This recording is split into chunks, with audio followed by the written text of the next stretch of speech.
President Donald Trump's former attorney and fixer Michael Cohen turned over documents to the House Intelligence Committee on Wednesday showing that his false 2017 testimony to the panel about negotiations for a Trump Tower in Moscow was edited, according to two sources familiar with the matter.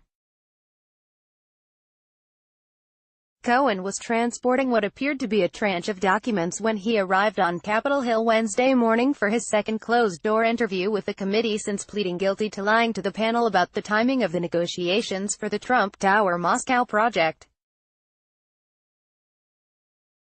Intelligence Committee Chairman Adam Schiff, D. Califf, told reporters that Cohen provided documents to the committee, but he did not respond to questions about Cohen's latest disclosure to investigators. A spokesman for Schiff declined to comment. Story continued below. In a public hearing before the House Oversight and Reform Committee last week, Cohen said Jay Sekulow, one of Trump's attorneys, edited his false statement about the Trump Tower Moscow project. Sekulow said that claim was completely false. By signing up, you agree to receive email newsletters or alerts from Politico. You can unsubscribe at any time. Cohen's appearance before the intelligence panel on Wednesday capped off 4 days of marathon interviews over the past week with the House Intelligence and Oversight panels, in addition to the Senate Intelligence Committee, as part of congressional investigators' wide-ranging probes into Russian interference in the 2016 election and other related matters. Cohen spent more than 16 hours testifying before the House Intelligence panel over a 2-day period. Mr.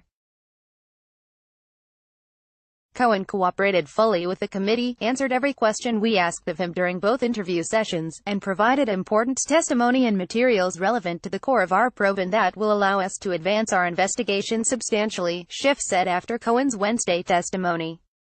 Representative Raja Krishnamurthy, DL, a member of the Intelligence and Oversight panels, said that after spending 3 full days with Cohen, my impression is he comes across as credible. Obviously we have to wait and test all of his assertions. But he was specific, consistent, and I thought he came across as credible. In brief remarks to reporters, Cohen pledged to continue to cooperate to the fullest extent of my capabilities. Schiff left the door open to future requests for documents, and Cohen's attorneys said their client would answer any additional questions from lawmakers.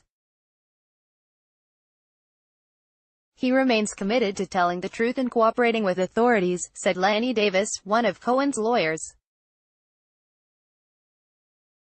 Republicans have sought to paint Cohen as an untrustworthy witness, given that he has pleaded guilty to crimes that include lying to Congress. They have also accused Democrats of tampering with witnesses. On Wednesday, Rep. Mike Turner, our Ohio, sent a letter to Cohen asking him about his conversations with Schiff in advance of his testimony. Turner said it would be inappropriate if there were extensive meetings, discussions, preparation, and/or coordination between you and Democratic members and Democratic staff. In response, Patrick Boland, a spokesman for the committee, dismissed Turner's letter. We are running a professional investigation in search of the facts, and we welcome the opportunity to meet with potential witnesses in advance of any testimony to determine relevant topics to cover in order to make productive use of their time before the committee, Boland said.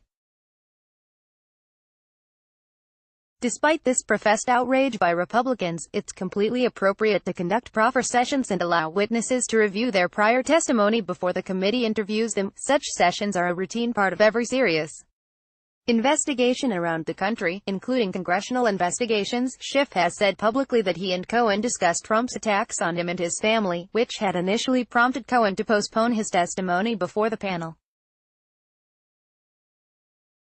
Cohen is set to report to prison on May 6 to serve a 3-year sentence for crimes including lying to Congress, tax fraud, and campaign finance violations in connection with hush money payments to an adult film actress who claimed she had an affair with Trump.